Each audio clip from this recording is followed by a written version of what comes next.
people would really like to give up, and they don't really have that drive. The expectation should be to win first place. Get them to ascend. We kind of just threw at the end. 30 seconds left. Yeah, MAD were winning 5 versus 3. Look how quick this one. Oh!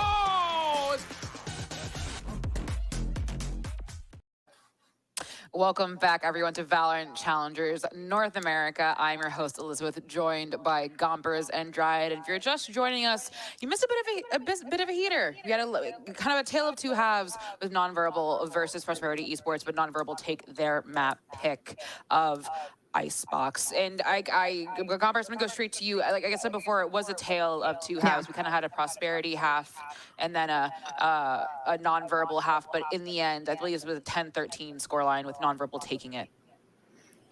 Yeah, it was a battle of, honestly, it felt like a lot of the time just a battle of the first engagements, right? Like there was a lot of varying play styles that I got to see. Some occasionally, you know, trying to play that aggressive role, trying to push themselves forward. Hey, maybe this will work. And actually a lot of the time just gaining sight.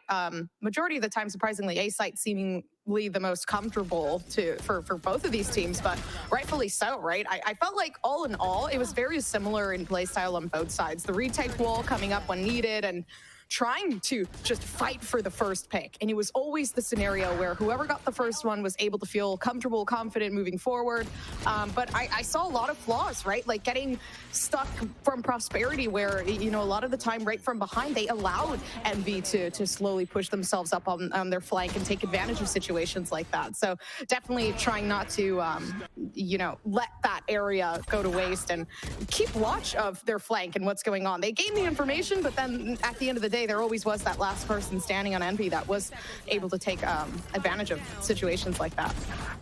I really like the way that these two teams decided to play it. To be fair, it was very, very slow for both of them on the attacking side. But for the side of Nonverbal, they were just doing a couple more things that you don't even see teams at the very, very top doing. Things like, okay, we have a lot of money to work with. We're going to buy 2 operators in the last round on the of the first half, play around it, wait for that push to coming through on the other side. And then with 35 seconds, they were going for the hit with the Armageddon, coming into the 1v1s into the 2v1s that they were able to win alongside with a Viper Spit. So they knew how to play around their resources very well. It got a little tricky when they went into the other side, right? When it comes to the attacking side, where Prosperity is knowing and kind of doing exactly the same thing. A lot of the times ending towards that A side, delaying, going for the ultimates for that post plan. But it was a Nonverbal that knew how to react around it because they're playing pretty much this in the same way and very slow down, trying to create those delays on the defense with the Viper wall and with the rest of the utilities. So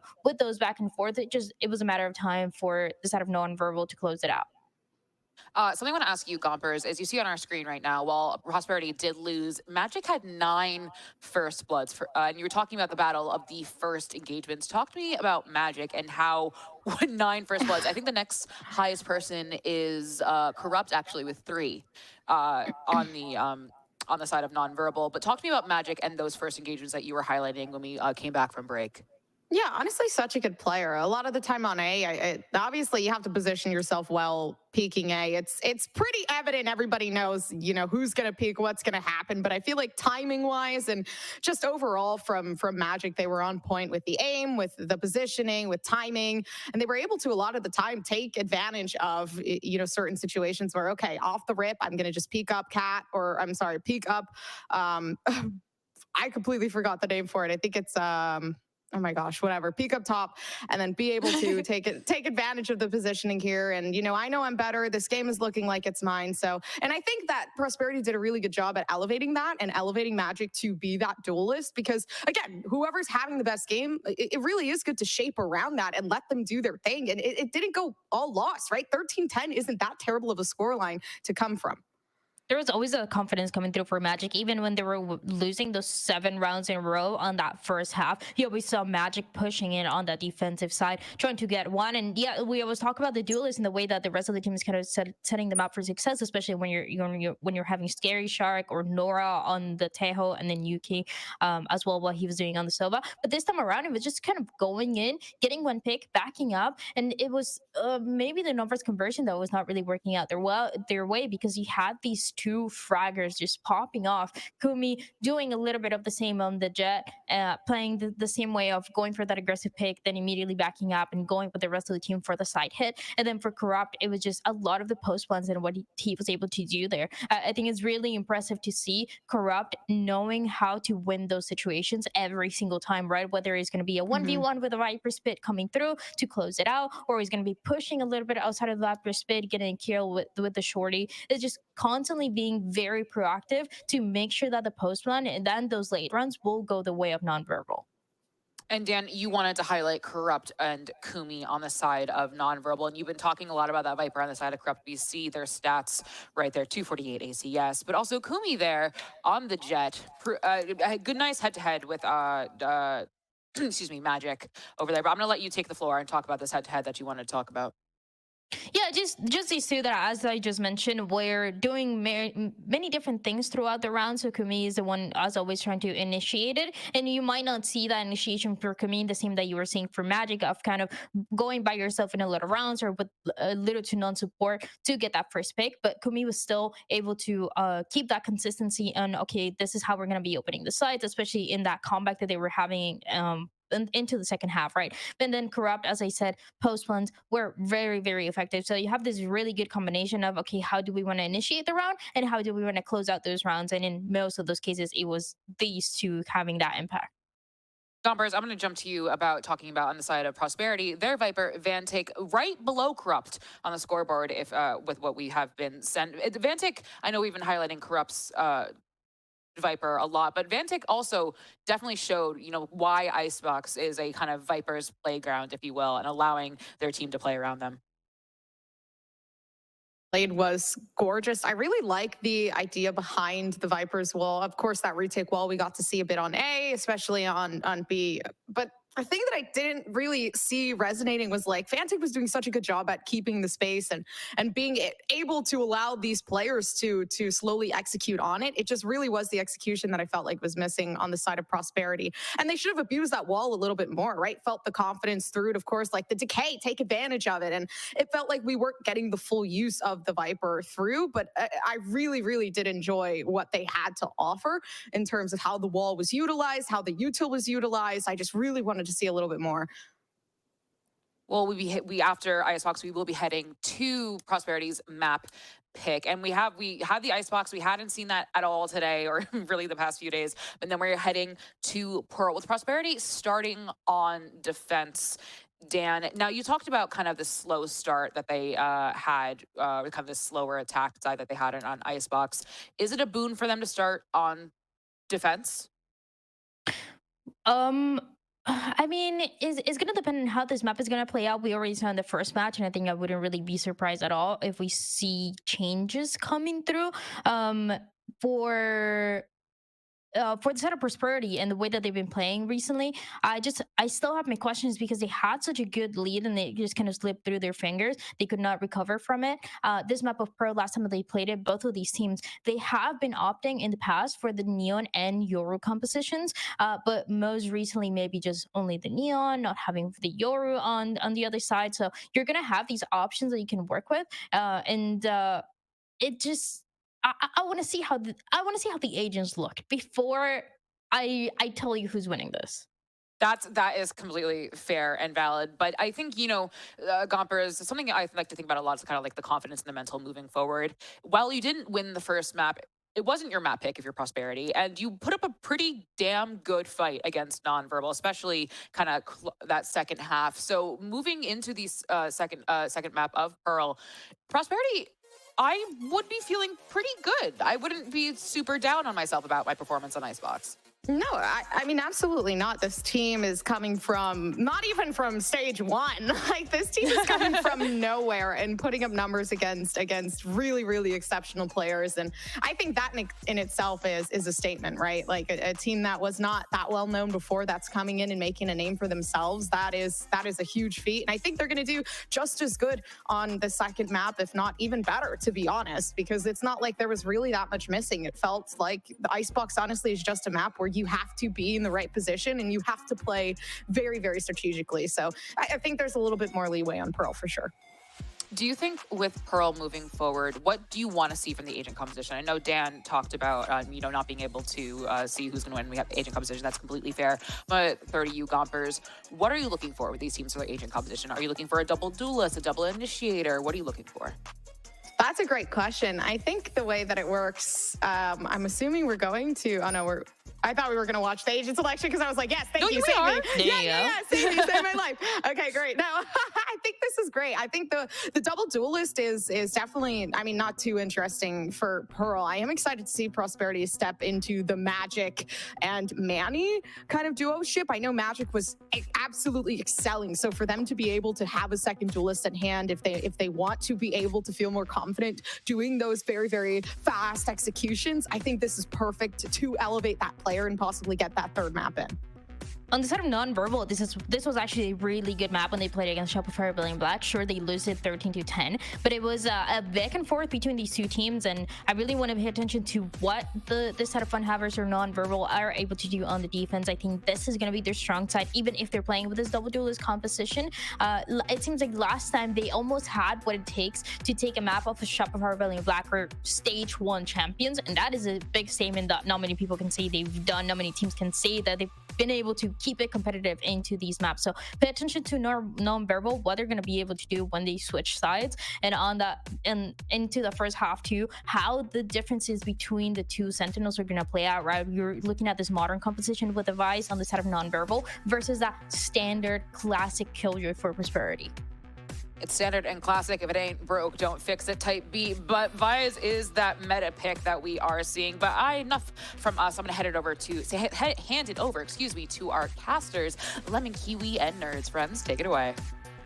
Thanks so much. Yeah, one of these teams are going to get their first win of Challengers this stage. One of them will go 0-3 and that much closer to being relegated, place that non-verbal do not want to return to. But hey, they got the modern comp though, and they're up in the series, so it's a good place for non-verbal. I was gonna say, I mean, Prosperity don't want to go there either. I mean, all good though. All good, all good. I mean, as you guys are saying, focusing on some of these players, I am gonna be looking at the Kumi Pyro combo. We saw a lot out of Kumi being on that duelist role going in there, as well as Corrupt gonna have a lot of info gathering on Sova for their calling. On the flip side, Yuki's again, Yuki favoring that Sentinel that's not in the mid, like. The IGL, like in the middle of the pack, we've been talking about it. I know, like in VCT interviews, right? I've heard a lot of some like IGLs being like, I like being in the middle of the pack, like John QT on Tejo. So I feel like Corrupt is going to be going for that, whereas Yuki kind of has that more laid back approach. And that's another thing we saw on Icebox as a combination between them is like the head-to-head between not only the Sentinels, but also what the IGL is playing. You just saw how pivotal Magic was with what, 9 first bloods? Now is a second duelist to frag out with, so see how that goes. Prosperity still ended up dropping the map despite all of those duelist efforts. But with how good he was on the op too, you can imagine that holding B long is going to be an important stand that Prosperity have to make later on. Right now it's the pistol and an early catch from Kumi and Pyro. The duelists fragging out on both the left side and the middle of the map, now putting pressure on Devantic, who's going to try and slip away. Manny trades places and puts Kumi 6 feet under at 20 HP. That was kind of bound to happen. And this is much more of a faster pace than the last map we experienced. 2 versus 2, though, or actually just 1. Yuki's the last one. Just got thorned up, and this isn't a really bad spot. Now it's just Blast hunting them down, and non-verbal take the pistol. Yeah, I mean, they kind of just rushed into it. Nothing too crazy, just a matter of if we're going to be trading blows and going back and forth on a candy cane kill feed, you really need to make sure that you're the first one to get the pick, and it favors the attack side when the kill feed goes into candy territory. It's always going to favor it because you have less players on the site and the defensive side needs to rotate, something that was really capitalized here for non-verbal. Speaking of non-verbal, they're going to be buying up pretty solidly here. A very classic buy of buying 2 really beefy weapons, 3 if you really count the Spectre for it, when you leave the other 2 without those beefy buys. Go, go, go! It's Prosperity that at least stack. Gamble stacks on the right side. 3 or almost 4. Now going to return to their more default positions, not wanting to let mid 2 open. Having Pyro with the Outlaw too, this could find Yuki, who's in a spot where they can't really escape. Yeah, that's super unfortunate, especially because now you have your IGL kind of hot in the water and no exit plan out. They're gonna, I mean, it's definitely a bait here, Magic. They go for it. Kumi can't Yuki can't capitalize it. Sorry, Kumi can. And I mean, this is what we expected out of Nonverbal. They played around on the map. They defaulted a little bit. And now they can just take a site pretty handedly. They're backing out, though, just because they have numbers and because they know there might be a rotate out. And they can do whatever they want, considering that they have better weapons. This is the same team, by the way. I was just coming out of promo relegation. Nonverbal was the squad that everyone in Tier 2 and even in Tier 3 were like, they should be in Challengers. 30 seconds left. They should be. And they have to take down what Shopify Rebellion Gold to get here, and they went the distance against Shopify Rebellion Blacks. So Nonverbal definitely impressed us out the gates. But it feels like a lot of the top teams struggled in their first week, whether it was just an extra relaxing off season, whether it's a difference of map pool and a new agent, new players coming in. And wait a minute, Vantic now makes this a 1 versus 3. Not no a weapon to recover. Yeah. Jinx again on the thought processes there, Lemon. But unfortunately, that is going to put a little damper on the mood here. Prosperity, on the other hand, right? It's the same story, right? Just slightly flipped of being a core. Vantic's gonna go and try and die to the spike here. Vantic themselves being a very solid controller player overall, but at this point, you really can't clutch it up. There they go, down for the loss bonus. And now, I mean, you have Prosperity in a bit of a... It's a bit of a tough spot because you're getting started off on a bad foot. They go for a beefy buy-up. Pyro has an ultimate here. That's going to be pivotal, I would say, for Nonverbal, especially on the attacking side, because Pyro is able to get active so early, farm up the orbs, farm up the frags. You can now realistically enter into any set you want, or even dimensional drift on a retake, like to prevent anyone from retaking. You just have full info. Gives them the Spectre as well, so it's going to be even more potent. Looks like there's still going to be a battle. Depends if Prosperity are going to want to duke it out here, and it's not the immediate dimensional drift. Pyro is going to insert himself into the corner, and Prosperity back out and yield the orb to Nonverbal.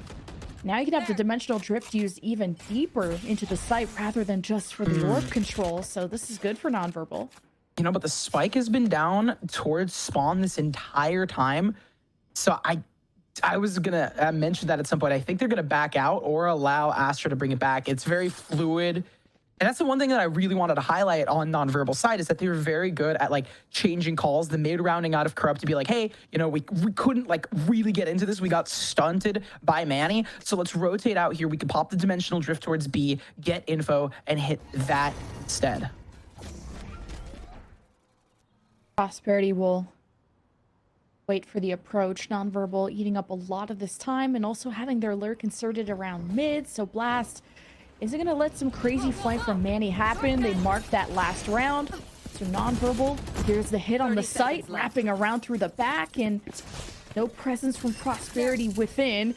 And now have rotated in time. Manny through the smokes, hoping to hunt through on the high ground. I guess waiting for it to expire. Once that Magic's in position, they could also just flash out. That could be the biggest source of success for Prosperity, but Nonverbal just playing in anti-flash positions, and Manny is looking for kills. Pyro has a big shutdown once Manny pivots. And Prosperity has to duke it out within time to get a defuse, and it's Tim and Blast that are making as difficult as possible, with Tim playing from main, Blast from within. Tim is also smoked off the spike.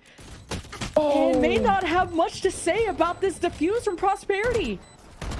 The timing on the defuse is so unfortunate because you use the utility, they get off the spike, spam bullets with an outlaw, and it does not land, allowing Prosperity to retake. And more than that, I think me and you both, Lemon, were like, where is this dimensional drift? And it just didn't come through, which is a little weird because the motto that I've always heard from, not every motto, but some of the mottos that I've heard was, if you use your ultimate, like earlier you could use it, that earlier it comes back. And it's such a good ultimate to start off on. You get yourself a nice 3-0 with full info. They're on better weapons. It sways the round in your favor. But at this point, Judge in hand, you're definitely going to be seeing it used now. And it's all of mid and Arc cleared out. Just hoping to set up Kumi and the rest of the team for success, and even ready to decloak with the flash, the clone, and everything with a Judge up close and personal. Pyro has set themselves up for a good round. And now even the Hunter's Fury added into the mix. There's peppering down Prosperity, not giving them any inch to work with. Nonverbal get an easy plan out of that, but around the corner is Stinger. Manny, he could be a real problem, and 2 flashes from Magic. They just gotta sync up together. It's a very common plant for Nonverbal. They've done this multiple times and it worked for them. So I'm happy they're doing it as well. As a pinch play coming out from Pyro. There's the walls to try and divide things. Less issues. Manny gets close enough. All up in Nonverbal's face with the slides, with the Stinger. Pyro's behind with the Judge. And the 1-2 goodbye. One still left. Manny with no HP against the Judge. Just one shot could just end it all, but hoping to just dance against the bullets and can't do much. What a round for Pyro.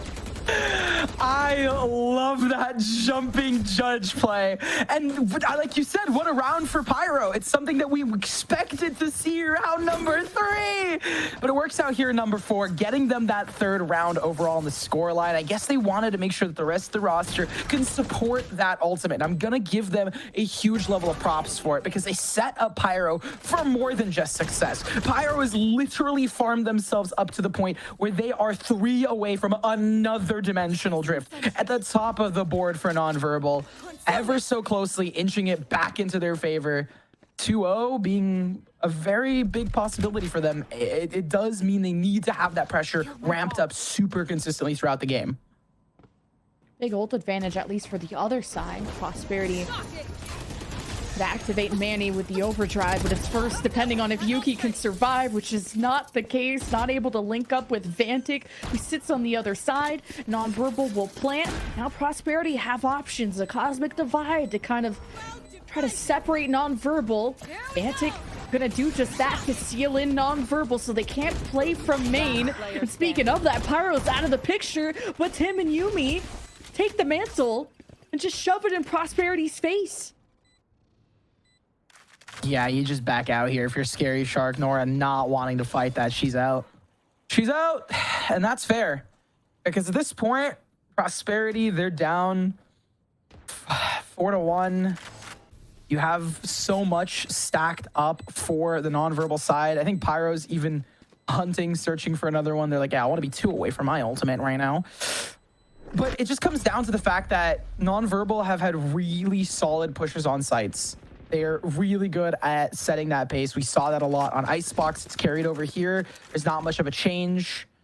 And I don't expect the timeout just yet. No, okay. I guess I kind of psyched myself out there. I was like, it could be early for a timeout. Maybe they time out round 7, but they have a lot to work with. There's a dimensional drift available. They just expended Manny's overdrive, so they're going to talk about that, clean up some of the comms, clean up some of the issues that they've been seeing, because Nonverbal has had their ticket ever since the beginning of this game. The 3rd round, again, was just, you know, better weaponry, right? It's the round where you have rifles, so you kind of give credit to that, and there needs to be a change in strategy here for Nonverbal.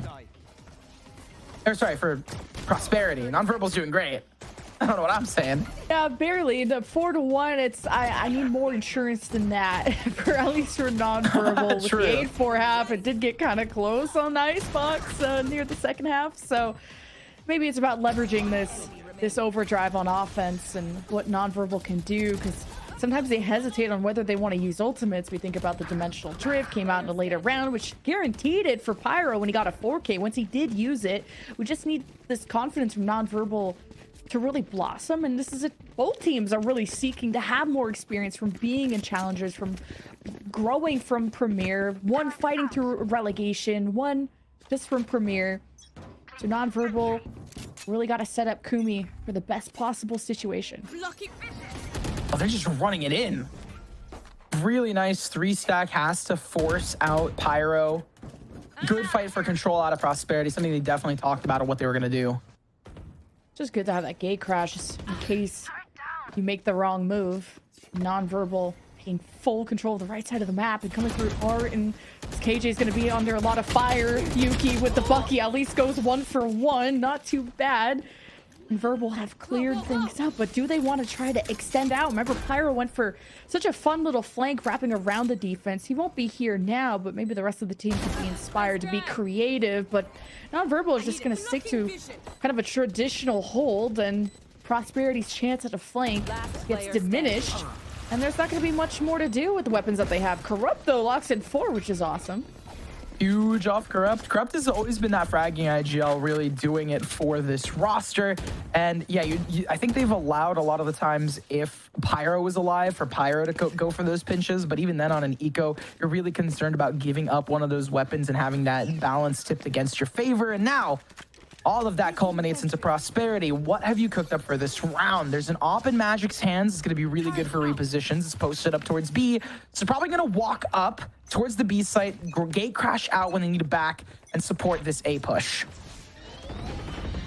Finally an op bot by Magic, and I've been waiting for this to happen, but unfortunately Non-Verbal not even going to knock at that door. Just kicking you, Kumi in the teeth on the overdrive. Non-Verbal have 1 win condition taken away, and Tim on his last leg. This is not going to be a very winnable round, especially with Prosperity bolstering the A site. Non-Verbal will have to leave. Yeah, I mean, you have the boomstick down B, so they're not worried about it. So they bolster the defenses everywhere else, and you just run straight into it. You said 1 win condition down. In my mind, it's as soon as Tim goes down, it's probably 2 win conditions out, considering you don't have much to sway it in your favor. Now, there is another element of Corrupt having their ultimate, but even then it hinges on having not numbers, but at least somewhat even numbers in a post plant.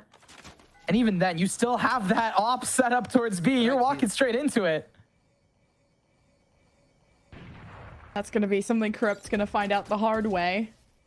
And there's always unlucky timing of Magic hasn't seen or heard anything, so could have turned their back, but Corrupt didn't have the timing of the backstab. But this lurk could still be dangerous.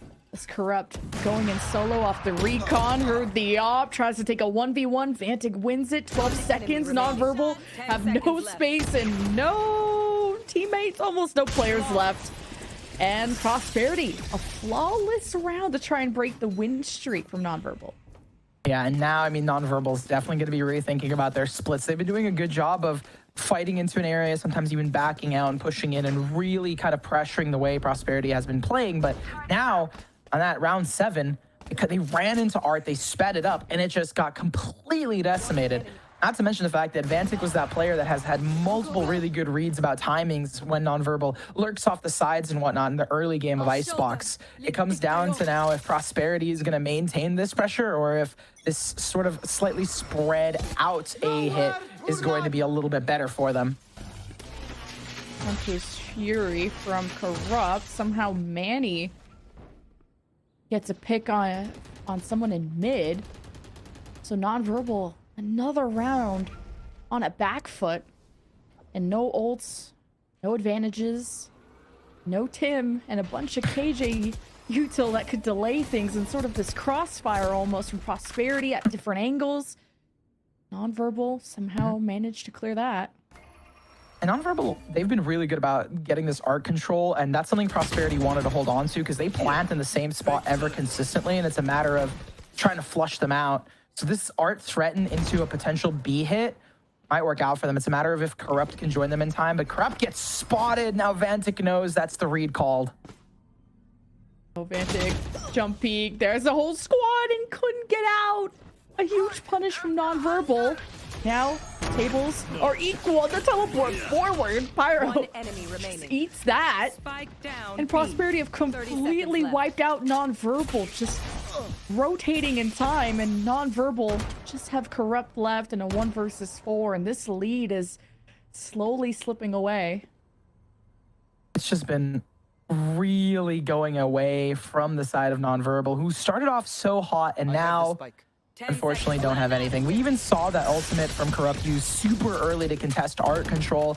It's something that has happened for, I believe, the first 3 to 4 rounds of the game, especially the rounds that Nonverbal was winning super consistently. Now, talking about Nonverbal, they do have, like we said, Dimensional Drift. It got popped out early previously on round number 4, and now you pop it early, you get it back early. Pyro was able to capitalize really well off of it on just a sight hit. This A control has not been good. There we go. Great timing for a timeout to not only talk about how we're going to be using these ultimates. Pyro does have enough to buy a shotgun of some kind, but also on top of that, as a layer of it, you have Tim. Cosmic Divides available and Magic with their own Dimensional Drift. So a really nice sort of setup here for both teams. And what I'm going to try and like lock in on is specifically if Nonverbal is going to go for just like a full-on sight hit like they have been, or if they're going to try to split again. Because the times that they've tried to split have been countered. Prosperity knows, okay, this A split is something that Nonverbal are pretty solid on. They've trained it. They plant in a really weird spot. They don't plant default. They plant a little bit outside of that box so they can play art and main wherever they realistically want to. So now Nonverbal is probably going to be shifting that a little bit. And I'm wondering where that is, and seems like it's going to be towards B. Okay, good stuff. And Yoru is one of Pyro's pocket picks out of his arsenal of agents, so it's got to show us what this Dimensional Drift can do. And is it going to be early in the round, or what's going to be the go sign? Because Pyro was so aggressive and kind of single-handedly won a round when he did have it before for Nonverbal. And now it's just about operating off of info. The Owl drone helps Nonverbal take care of some KG turret action from Prosperity at B. You got a lurk over on the right side. A very aggressive gate crash from Pyro. He's going to try and do it again, this time not eat an up shot.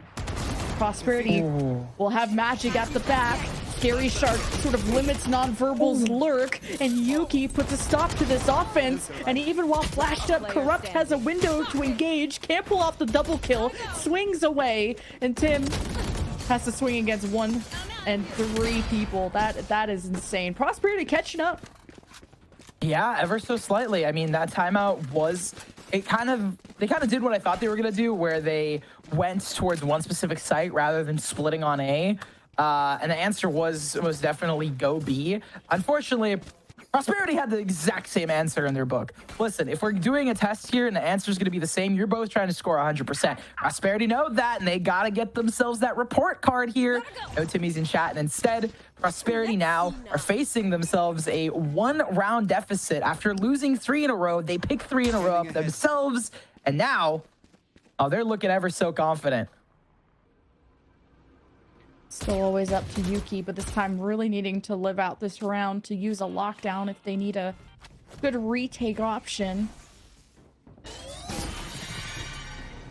And it's just less flashes, less fun with the KJ versus the Vise, and that's been the big difference compositionally, as Yuki keeping themselves as hidden as possible, waiting for the lockdown. Maybe as soon as the plant happens, when the team's in position, Magic has the op watching over, and the lockdown gets destroyed. Nonverbal are on the hunt. They're taking all the map control they can, trying to activate Kumi, just because it goes 1 for 1. Nonverbal have the site, use the Cosmic Divide from Tim to try and seal it for real, and Prosperity get Crabwelled almost into the action. Still a good win for Vantic, and a defuse that goes through unless Blast can prevent it. Wait a minute!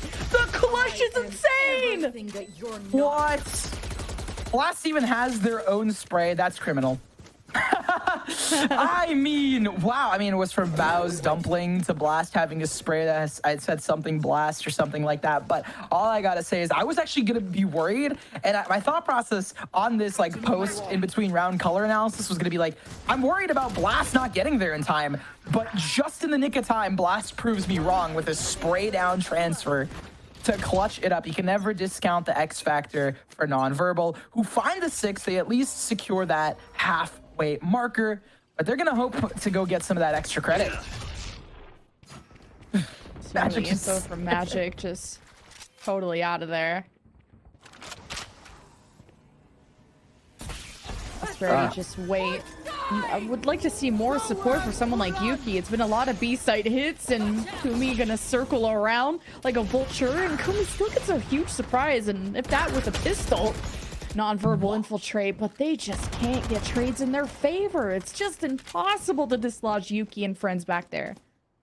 Yeah, I mean, I was really concerned about Yuki in that position as well, because they go down. That means you don't have as strong of calling as well as a strong B hold here. They're looking to re-aggress towards B, but Yuki now knows this. It's frustrating because the Steel Garden was popped and Yuki still wins with the pistol. Now can play off contact with the turret. There's the flash outs and Prosperity, and Corrupt's in the spot that can't be supported. Tim does what they can, but they're out in the open with no cover. So 6-5. This is still anyone's game.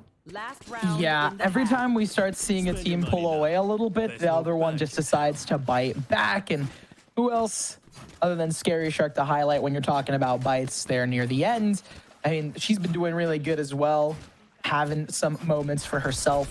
But this really was a team effort, right? Out of Prosperity, I want to highlight the fact that, yes, you know, we did see near the end Scary Shark getting active, but it was because they needed to support Yuki, who Yuki got active. And now you get this chain of command of, like, they're all working in tandem. So when you do see the back and forth fight between these two rosters, it really shows in Prosperity that they're like, yeah, we got to be coordinated as much as we can. Well, rest in peace, Pyro. What was their game plan? Just get the orb, get out? Like, for the best. I mean, pray, I guess. Pray, I guess. Well, better late than never. I wanted to see some op action. Magic's cool. How about Manny? Overdrive? We've not seen any Neons have fun today, or at least not be as explosive as we're used to seeing in Challengers. And it's just Kumi. And that's a flawless round to end the half 6-6. Prosperity are not joking around. Back-to-back game threes would be a daunting day for everyone indeed, but Prosperity's looking to claw their way back, and they are no stranger to having daunting days. I also want to say, I think my taste, it's like your taste buds have been desensitized, and for me, it really feels like that when you watch someone like Paint. It's like, yeah, I mean, we really aren't seeing the Neons get activated. And you think of Paint's performances, like Paint being the outlier and this being the standard, but so used to living on the high life. But regardless, 6-6 is a fresh slate for both sides. You consider it 0-0 fresh mental. And going into round 13, like you mentioned, Lemon, it's anyone's game. Already posted up for B, and now the Vi's on the defense. Thorns flashes at the ready to just be a solo dependable sentinel. Blast will have your back, and Pyro will be on his back. Yuki early first blood off the lurk, and is gonna have more to push. But hey, that's Yuki keeping a lot of people's attention. But non-verbal have a Vi's wall that Prosperity had to wait for it to expire. Yuki won't give them any more options. Prosperity flooding in, just deathballing into these Sentinels, or into non-verbal's defense. It's just him and Corrupt falling one by one. Corrupt has a chance to clutch 1 versus 2. Manny's tagged up. The spike hasn't been planted yet. There's a window for Corrupt to work with, and they don't know where Corrupt is, but Manny is just better. And he gets it. And I believe that is both attack sides finding the pistol. And we now have a game on our hands here. Prosperity starting to mount themselves here. They're going to get the double. We don't see non-verbal buying up. And that makes a lot of sense out of them. Funny enough, I mean, highlighting, right, Nora, Scary Shark, they're the only one I think that's was not part of the original, like, Dexterity core, if I'm not mistaken, and joined a bit later, but still very much part of the same core that Prosperity has been playing under for a hot minute in a lot of Tier 3 and other tournaments. Oh, jeez, Prosperity.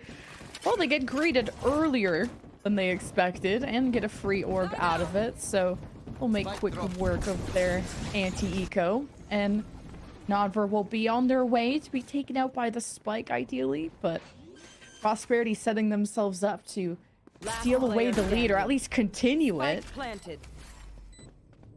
As much as I can, but you're stuck between a Stinger and a Bulldog. There it is. Stinger's going to get you here. Honey's been made, and unfortunately, you've been found. Now Prosperity, though, they got a pretty solid victory off that. Carry over 3 Bulldogs into it. Round 15 is looking rather difficult, I would say, for Nonverbal, considering that there's a pretty solid buy. Manny on a Stinger cannot be discounted because you just run, gun, and shoot them. And honestly, I'm a little concerned. I'm looking at the setup here for Nonverbal. They do have 3 players down towards the A site. It's going to be a really nice push out of them, considering it's the double duelist stack with the initiator. Double duelist versus double duelist on the right side. I'm excited for that one. That's the true diff you want to see exposed, but a flash pyro spots a position off the smoke, ready to swing up close. Just about how you react, but the counter flash from Prosperity was almost better. It may have even caught each other off guard. And it's somehow Prosperity, not with the better reaction, and they'll leave a duelist down. I still left the spike down as well, so they are really playing reactive to Nonverbal here, not trying to give too much up. Because they have a duelist down, they have to get active, but they're just not finding much. Nonverbal collapse. On to Prosperity. A good first rifle round for Nonverbal in this half. Let's kind of consolidate together, work in pairs, work for trades, and have good setups off of Pyro, who is really showing his experience on the agent really well. Nonverbal have some catching up to do, so this is a good start for them. Hopefully not the last of them. You do see the site take coming through. They push on in. But man, he's at 6 HP. Vantic is stuck alone here as well, so it's going to be a matter of timing still. And bringing it back just barely on the kill feed. Nonverbal get the 7th, and I was worried about the setup, but it seems like you fight out of A and then you retake double duelists towards the B site alongside the initiator combo. Really showed and proved for the side of Nonverbal that their retake towards B is something that can be mildly sustainable. I say mildly sustainable only because we haven't really seen a true test of force out of both sides. It's going to be the rifle round coming in now, and that will be the really big test of force here. But I want to just mention it got really close, considering they had, I believe, 2-to-1 numbers within that retake, Lemon. This whole map has been super close. And Icebox Nonverbal won their map pick. Prosperity still has some bite to them.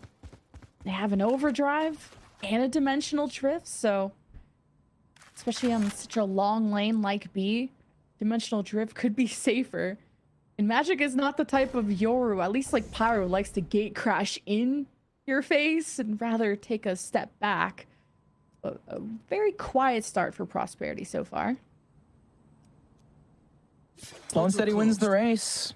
You control the tempo and the base, and now it's going really good for you. You can get into the face of your enemies here as the dimensional drift gets popped, clears out a lot. So now Prosperity is going to have good info on what to do here. Up a recon could be left unchecked, no pings, so Nonverbal are going in kind of blind and through a lot of smokes, a lot of 1v1s. Nonverbal are winning their duels though, and they drop the spike, and Yuki is left to collect and not pass go at this point. Nonverbal with a big catch up with presuming a tie coming up. Yeah, getting caught out with util hands is definitely unfortunate. A little bit of a unlucky situation to be in, caught mid-util. But 8-8's going to be at the half. It's the story coming out from Icebox between these two teams, both coming from similar starts and beginnings, and now trying to have a similar end. Forces Prosperity into a timeout. Very interesting they're taking such an early timeout, considering it is 8-8. I do like it. I always prefer early timeouts, just as someone who's just like watches esports a lot, but I also know some teams to like wait until it's like at least like a 10-8. It is an eco round, so they're most likely going to be resetting, I think, mental. I don't think they're super like the strategy. They're like, oh, well, it seems like our timings aren't off. Seems like a lot of that is just needing to be cleaned up altogether. Otherwise, I'm not sure what they're going to cook up here on the timeout. It's an eco. Yeah, to use a dimensional drift to not get much. At least you have Manny. You got plan B. You got an overdrive. Try and full send it. But that's what I want to see, right? A team that full sends it. That's the whole point of Neon. Of just utilizing the speed. There's not going to be much more to it than Manny go frag, and maybe not his typical role, but something that he has to pull through. And he is top fragging for the team, 17 and 10, as a Neon should. May not have the healthiest buy to do so, but hey, a stinger up in your face will still clap. Oh yeah, it'll still scare you off of an angle or really persuade, I guess, Nonverbal to get out of it. But my question is the laser beam of death going to be enough for Prosperity? I'd hope so. I think it will. Just a matter of how they use it. They're trying to maximize ult value by just really waiting for information or close targets before popping it, and even just using it to zone or to scare Nonverbal back is huge. Manny finally pops it. He's at 77 HP and now walks into kind of an animal trap where he's isolated away, but he's slowed, not stopped, but it allows Nonverbal to have a firing squad on the site. And Kumi with a big double, Nonverbal with a flawless round. And back-to-back rounds where they shut down duelist ultimates. Wow, I mean, it's almost like the animal trap thing you said really kind of bit him because the wall caught Manny between such a tough spot. I don't know how to sugarcoat it lightly. Homie just ran in there with a huge load of confidence and got nothing in return. And now Nonverbal is threatening double digits. I will say there is a boon in the fact that both teams have rifles, so it should be a bit harder. But Nonverbal, they still have pyro opping. They're close to some ultimates as well. They have the steel garden available for retakes. They're feeling really comfortable. And pyro is just pushed up here, fully confident in their one. Oh my god. That flick was scary. Oh, that elbow.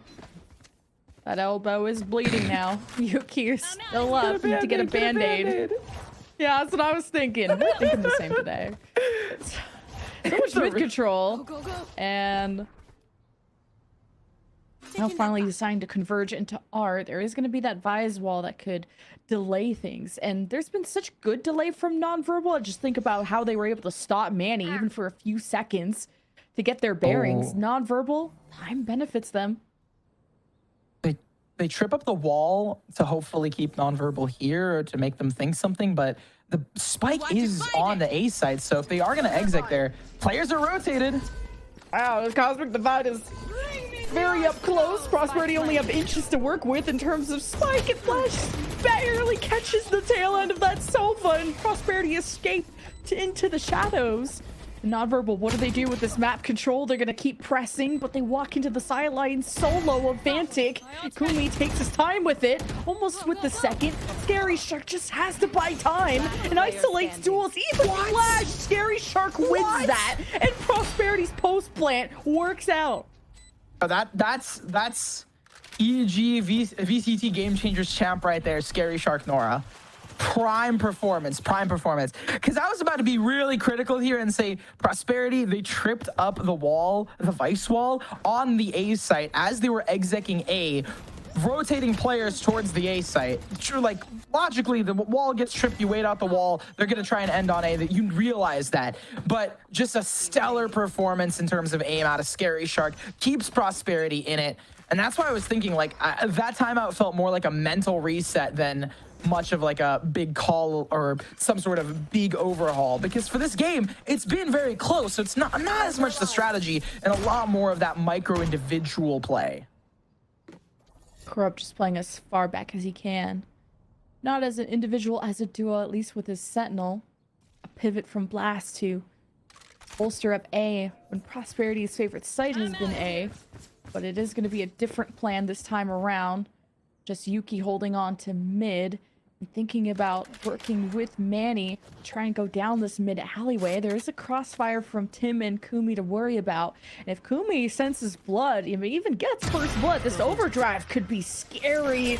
Good first blood from the defense. The activated Neon comes through, but Prosperity are different. A shutdown on both. Yuki still stands, and a Hunter's Fury from Scary Shark to just pave the way, but not a sense of confidence or security for Prosperity. Whoa! Now they could feel good about that. A really good shutdown from Scary Shark. I mean, Pyro, I guess, again, overconfident in that moment, and they've been lacking a little bit here. The plant's gonna go through. Dropped on the other end of it. Prosperity slow walking, catches almost both. Scary Start turns in time, 30 HP. And Yuki always closing out these rounds for Prosperity when things get dire. So a small lead, but one step closer to forcing a third map. Yep, they get double digits. That's 3 away here. Non-verbal, though. I'm just looking at the ultimates stacked up on them. The pyro over aggression. There's just a lot of those like small things, and it really feels like we're back to Icebox, where it's like a lot of small mistakes that are really kind of coming out here. But non-verbal, like if we're talking about Icebox, non-verbal did have the edge there. Speaking of, only 2 rifles gonna be picked up by non-verbal to give themselves an edge. Hunter's Fury from Corrupt, and this time of First Blood, they are able to download where Pyro was. There's still Kumi with the overdrive. Got rid of 1 duelist ultimate, still another to go. Prosperity are not ones to rush in, at least to rush in blind. In Corrupt's position with Tim who could swing. Prosperity really have to have something cooked up nice, and it's magic. Activates a dimensional drift, has a flash in his back pocket, and Neon's just racing past, like following Mother Duckling. And Tim in the corner is just such an anchor, and non-verbal hold the line. Prosperity now limited by the Vice Thorns in their path, and Kumi's just different, and the spike is down. This whole round is over. My ultimate is ready. Well, you say that immediately. Yuki pops one, has ultimate up, but I am going to agree. If Yuki wins this, this will be one of the most insane clutches we've seen. But unfortunately, with the setup here, you have a very nice hold coming out from Kumi. Corrupt is there towards the same corner that wasn't cleared, and honestly, at this point, a lot of the cards have been laid out here. Peak to come through and to fall, and my brow has been furrowed because I'm just like, you have the most amazing ultimate in the entire game. In my opinion, one of the best converted ultimates. I think Roy had a statistic on this where it's like, the dimensional drift is the highest conversion rate in terms of ultimates, but you don't clear a corner here because Tim smokes himself off. And because of that, Tim anchoring the site single-handedly allows non-verbal to swing it back into their favor. That's not to mention the rest of the non-verbal squad really coming up to par and up to bat against Prosperity. It's not like, oh, it was just all of Tim. No, it was an entire team effort to swarm and kind of like how Prosperity did it on Icebox, vacuum that site sealed. I feel like Magic should have definitely called that out, though, because... Didn't see it. I don't think he did. Yeah, I just feel like the dimensional drifts to get info, not just to push that back hallway, and that's tough. Manny really trusted in that push, and that all falls apart, and you still have to lock in for these last couple rounds. Prosperity can't think about that, and that slip up. Gotta think about mid, and there's a Vise wall that could split things up. Good delay, and then there's a ranged battle, but with Sheriffs, that's not exactly gonna favor Prosperity. Unless Yuki's actually walled off from the rest of the team, so we'll be able to join them quite soon. Non-verbal are smoked off, and well, I thought so. I think there's a crack in that smoke, and Pyro finds a target. Pyro, okay, that's a clone. I don't think Agori usually looks at the wall like that, but just making sure everybody is down for the count. Pyro dimensional trip, flashing up, setting up blast, and emerges to give non-verbal the win.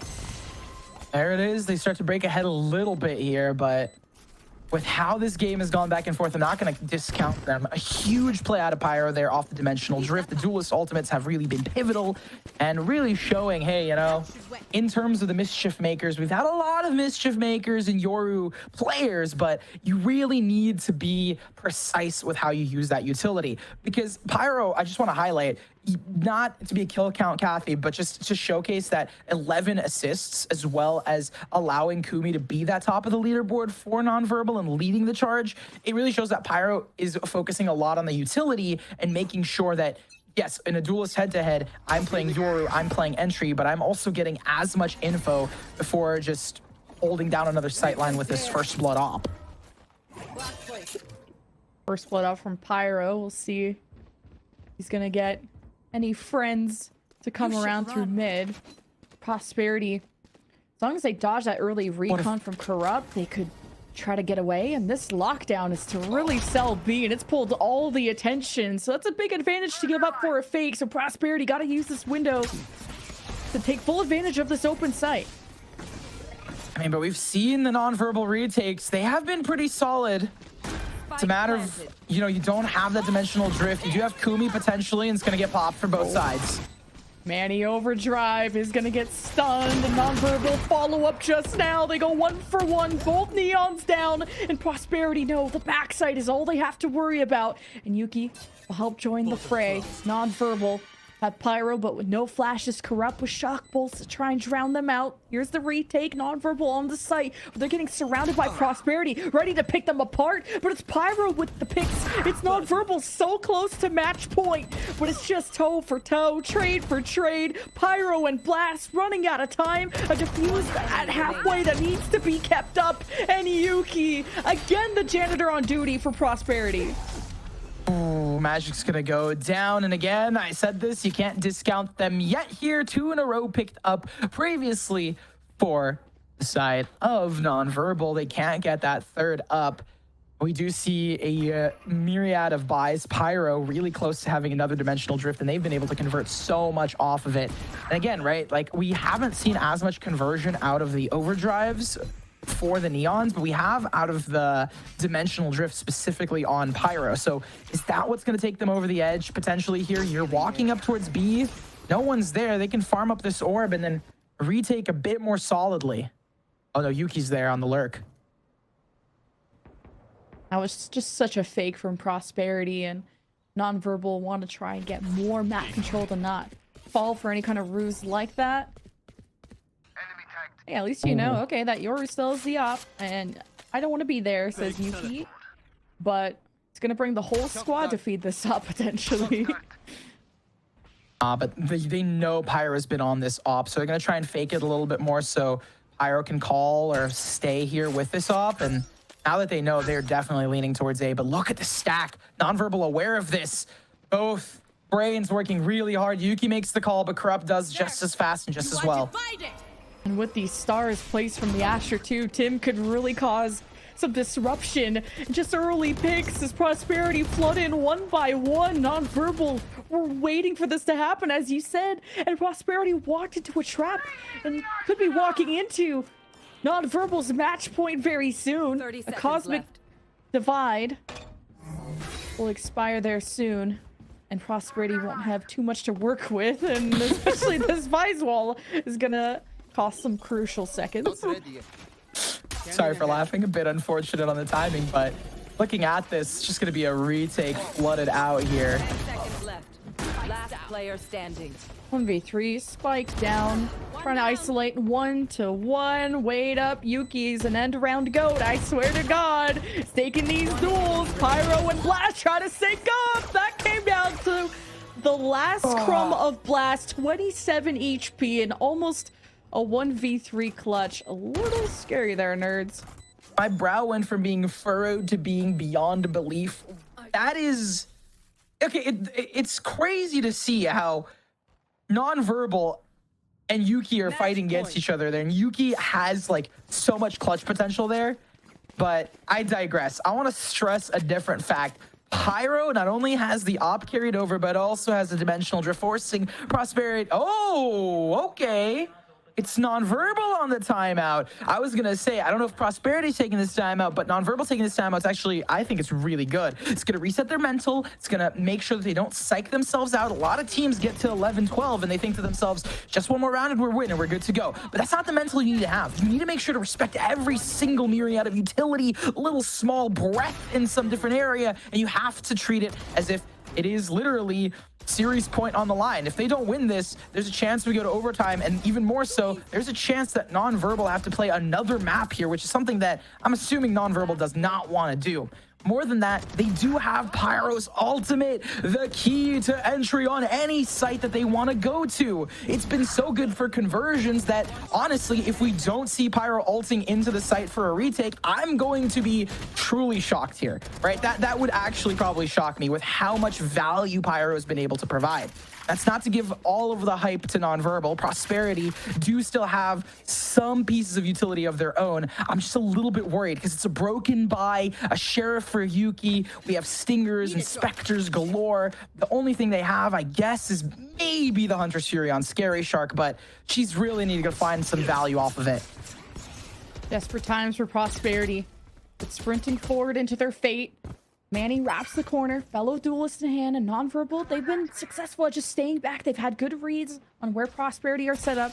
Post timeout too, if they wanted to adjust Blast and where the Sentinel util is going to be. Now the Pyro up is going to be able to teleport out Hunter's Fury to drown out the site, giving an inkling to Nonverbal that B site could be the hit. And it's smoked off, so Nonverbal are not going to have much vision. They do have ears. And it's been quite loud and proud from the Prosperity side. Dimensional Drift from Pyro gets a good catch on Scary Shark, and Nonverbal, match point, series point, setting themselves up for success. Not the best buy from Prosperity, and they gotta bunker down.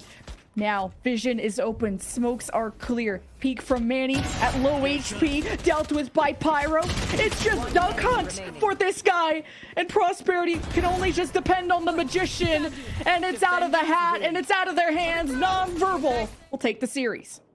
Multiple games going past the limit, multiple games going 20 rounds, but Nonverbal win it out here.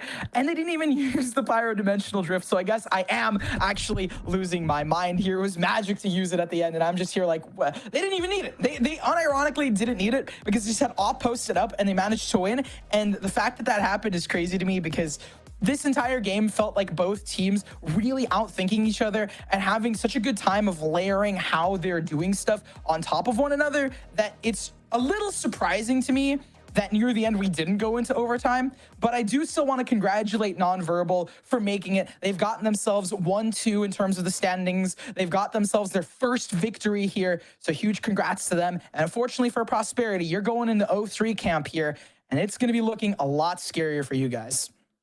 Yeah, just a lot of weight on your shoulders to be a premier team and to hoist that flag and to gather the respect of the community, but a lot of respect afforded to also Nonverbal for not only going to map 3 against SRB, the Challengers champions from stage 1, and we kind of had a thought, okay, was it SRB on a bad day or Nonverbal? What are they up to? And this first win, I think, was really solid. I'm excited to hear what they want to say in their first interview of Challengers and what the desk thinks, so we'll see you guys after this.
like to give up, and they didn't really have that drive. The expectation should be to win first place. Get them to send. We kind of just threw at the end. 30 seconds left. Yeah, MAD were winning 5 versus 3. Look how quick this one.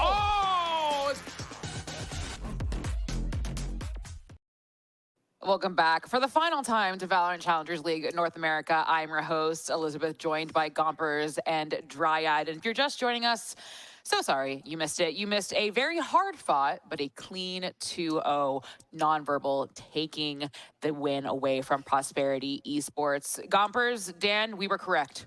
We predded nonverbal, and we were correct. Nerds, I'm so sorry, you were incorrect. Even though Prosperity Esports did show that they were absolutely willing to put up a fight and making nonverbal have like a run for their money, Gompers, essentially. Yeah, no, Prosperity did put up a good fight. There were definitely, I mean, no, I'm not even going to say there were moments where mistakes were made. I feel like just nonverbal, the way they played was honestly fantastic. I was very, very impressed with the Astra, honestly, this game, coming through from nonverbal side, because it felt like a lot of the time the thing they did the best was play alongside all of that utility and kind of like weave their way through and through throughout the util, the smokes that we got to see, and actually utilize the smokes as well to kind of create some coverage there. So I felt like they were really adapting to the space and utilizing their util to the best of their ability. So for NV, yeah, they've had some hiccups here and there, but overall I was really, really impressed with Tim this game, and you get to see it here, right? Utilizing these weird smokes to kind of help them in a way, and I thought it was really cool to see. And to be fair, on the side of Prosperity and their attacking side, I actually quite like what they were doing, right? When they were having the Killjoy and the Astra play towards mid, as everybody was going for that A side hit. And it was something that was playing out really well because they have these two players towards mid. Even if A doesn't work out, you realize there's a Vice utility towards there. They go into that B side, they go and you still have that mid presence that is going to help you out into the late run, and it seems like that was keeping them alive in this map for such a long time because it was so back and forth into the last rounds, right? It was 8-8, 9-9. You didn't really know who was going to take that lead towards the end, but then they start changing a little bit on the side of Fun Havers. What they were doing here is switching that Vice setup that they had towards the A side, where they were having that presence constantly on the attacking side. They place it towards B, or they delay placing it early into the round. They wait just a little bit longer as a couple of the players are coming in, right? You usually have the Yoru coming in first, the Sova trying to get that spike planted, and that's when the delay was working out so well. I think it was a really good effort for Prosperity. They had some cool ideas. They were going with the fakes, with the lockdown towards that B side as everybody was moving towards A already, and it kept the side of nonverbal kind of not really know how to play around it. It was very reactive, and it just worked out so well for them. It's a bit of the hero plays for Pyro on the operator getting that first pick, or even getting that pick after the side has been taken, into just closing it out the way that they did. Something I want to ask you, Gompers, is it was a mirror matchup except for our Sentinels. Like Dan said before we got into the map, it was the old school tried and true KJ versus the new modern meta of Vise. Did you think that had an impact on how this was played, or was just kind of comme ci comme ça, it is what it is, not that much of a tangible difference? You know, I mean, there were occasions where I was like, oh man, that sucks. Like, Yuki had put the lockdown down, and it felt like a lot of the time there wasn't really a lot of impact from the lockdown, if I'm being completely honest, because then, I mean, right behind that, there was, you know, Pyro coming in with ult, or Kumi just coming in with the Neon, and I think the Neon was such a good addition because despite losing maybe those 3 seconds that you would take to get up to site, Kumi's there in 1. So it didn't really feel, I guess, it felt like it was good on occasion of watching mid, of keeping, you know, utility there to keep the damage and also try to zone out the space. But for me, the lockdown didn't feel as effective as typically it would maybe like a year ago, to be quite honest with you. But the meta has changed. Honestly, new players have come about, right? and new characters. So it is something to get used to and to kind of adjust to. But I think Yuki did the best they could with what they were handed. When it comes down to holding down that flank player, the Killjoy is going to be the best, right? You're not only going to get that information, but you're going to already have that Yuki playing closer to where the utility is going to be. While on the Vice, that wall, just to hold the flank is not as effective. But when it comes to the side, to holding side to to being that strong holder, that's when Blast was doing the best. Absolutely insane on the Vice, and like I said, very aware of the way the Prosperity were playing towards that A side. They switch it up towards B, and they're able to play around it so much better, to the point that it was just a mess on site, and it came down to a couple of those 1v1s and the hero plays. But I really like what I saw from both sides. I think it just came down to the little details on that first half that maybe would have given Prosperity a better chance. Yes, if you're Prosperity Esports, not at all upset with that result, besides the actual result. It was very, very hard fought. But we do have Kumi, I believe, on the side of Nonverbal, ready for the post-match interview. Kumi, how are you doing? I'm good. How are you? How are you?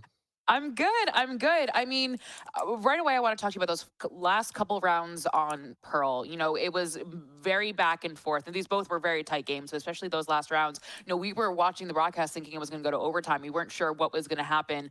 And Dan mentioned about, like, she saw the adjustments you guys were making. Talk to me about the adjustments you made in those last few rounds so that Nonverbal could take it. The last few rounds, I mean, they're running like the T1 comp, and the T1 comp is not good at mid, so we knew that they're just going to be working the extremities and then end up execing the site. So we trust ourselves, we trust our aim, we trust our decision making. So we're looking at the ults they had, and we're just thinking about how we're going to hold the sites, and it was just good planning from there. Talk to me about the double duelist comp on Pearl as well, because you guys basically ran a mirror comp except for the Sentinel. When you have a double duelist comp, do you feel more freedom to roam, especially when you are on the Neon? Or how do you feel about that? I know it's pretty standard on Pearl, but you know, Icebox was different, you know, etc. What does that double duelist comp allow you to do? I mean, double duelist, it just allows for like really like good like quick site pops. So like we can like walk up and just pop on the site. It's really good for flooding on defense, and those are like the two main things that we try to focus on with this comp. It's really strong in that way. I want to ask you about the Clove on Icebox as well. That was so much fun as someone who plays Clove. But you don't see it too often. You know, Icebox is a map where you can experiment with agent comps more. But the Clove, I believe Tim played Clove, was so much fun to see. Was this a first time you're trying it out, or has this worked in scrims before? Talk to me about that Clove. Well, Tim is just a very confident player in general, and Clove fits his play style. And Icebox is the kind of map where you can kind of you like to fight more, and Clove just like brings that fighting out a little bit more from Tim. He didn't have his greatest game, but he was still confident. He still had his rounds, and yeah, it does work in scrims. But yeah, it's really good for fighting on Icebox. About Tim with the Astra, I'm an Astra main. Those were some wonky smokes we saw on Pearl. Is that just him? Are those planned? Talk to me about this, because like I was looking at it, I was like, am I just seeing this wrong, or am I just not the Astra man I thought I was? Well, Tim plays pretty much only smoke, so he's just like, I don't know. I wasn't watching him the whole time, but we do have like pre-planned stuff, obviously. But if it's like towards a site hit, he's probably just throwing the smoke that he can play off of the best. And if it's looking a little weird, he probably just had like something in his head that way he can play off of it, you know? I'm literally going to go back and take notes, because I was like, this is brilliant. Like, this is so good. I want to talk to you more about the macro as well, kind of like where you see Nonverbal right now. You know, this is a team that we've seen kind of keep on pushing within Challengers, and when they were known as Funhammers, now Nonverbal. Where do you see, this is a question I'm asking everyone this week, where do you see Nonverbal in kind of the standings? Because this was a hard fought against Prosperity, but you had definitely, like, we were very impressed on the desk with what we were seeing from you guys, especially from your adaptations. You said question for everyone? Yeah, so where do you see Nonverbal? For the team itself? Yeah. I mean, we're very confident in what we can do. I mean, we showed good. We showed up against SRB pretty good. I mean, we could have taken that series 2-0, so we're still confident. Even though we start off the split like 0-2, we're still confident. We can see us coming back, hopefully making playoffs, and then showing out from there. Oh, thank you so much, Kumi. Congratulations again. Enjoy some well-deserved rest. Nice 2-0. Thank you. I have really, Dan, I got to go back and watch his Astra smokes, because I was like sitting there and I was like, oh my God. Because sometimes Astra players know You got to be a little selfish sometimes. You gotta play for yourself out there, especially when you're in ranked and no one's communicating. But that's gonna be it for us today. But we do have more games to come tomorrow because we love you so much. We're gonna be more and more and more Valorant. We have Qbert Academy versus TSM. We have Shopify Rebellion Black versus Winthrop, Core versus Envy, and Nightblood Gaming versus YFP tomorrow. Gompers, I mean, if you weren't paying attention to the last 2 days, that's fine. I would recommend going back. But tomorrow we got some games, Gompers. No, we're getting into the deep end, and I'm so sad. I'm not casting, I'm not analyzing it. Tomorrow I'm gonna be off, but I will be watching for sure, right? So I believe oh my gosh, bye. My brain. Cube, TSM, Core, Envy, Shopify, Rebellion, Black.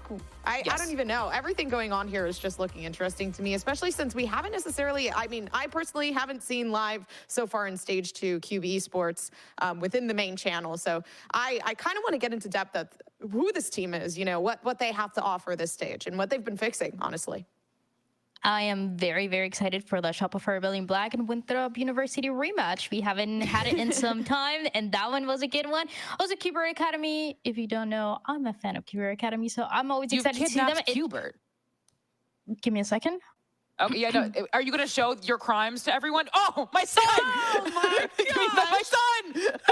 So I'm excited for that one as well. It should be good against TSM. I'm personally extremely excited for TSM, my boy Guimond, on that team. But that's going to be it for us today. On behalf of production, the casters, and everyone here at the desk, thank you so much for joining us. We're going to say goodbye for now. Have fun, be safe, make good decisions, and get a little bit of extra sleep tonight. And Qbert says goodbye too. But I'm going to steal him back in LA, Den. That Qbert's mine. A lot of time. Trusting Plug to look for information off of Bones and just feeling the most confident about how they can converge into B, but they really revealed their cards, they revealed their foreheads to someone like Caillou, who, man, must have been really warmed up for their trip. Sato is not afraid to uncloak behind them, and he just backstabs Bones, opens up the lane for M80 to walk through, and with this Viper wall, they could do anything from go to ramp to go through main, and it's Team with the 3-piece, almost the 4th. And just like with an Outlaw, with an Op, Sato is such a star. Be able to turn a lot of rounds into advantages for M80. And now it's Victor's turn in his A short area. It's his deadly duo. A Plug have to react to. And Sato's so disgusting. The spike is down at the worst spot. Bones has an important headshot to hit while worrying about who's in A main. Gonna try and just isolate this angle, and Sato snuffs out the life. Played a Yoru like a Neon, just teleporting forward into danger. And Victor faces danger alone. Did get a lot of attention from Plug while the rest of M80 infiltrate through B, but as the spike gets planted, there's the paranoia, there's an execution. Judge, jury, and the whole squad of Plug take it. So planted, but not as many people to defend it now. And the lockdown is going to make sure Prosperity are nowhere near. This could get the spike to have Nonverbal feel safe enough. Wraparound from Vantic was kind of gross. Blast looking for the ace, and the defuse will go all the way through with the ace and the win for Nonverbal from Pyro. Gets a good catch on Scary Shark, and Nonverbal, match point, series point, setting themselves up for success. Not the best buy from Prosperity, and they gotta bunker down. Now, vision is open, smokes are clear. Peek from Manny at low HP, dealt with by Pyro. It's just Duck Hunt for this guy, and Prosperity can only just depend on the Magician, and it's out of the hat, and it's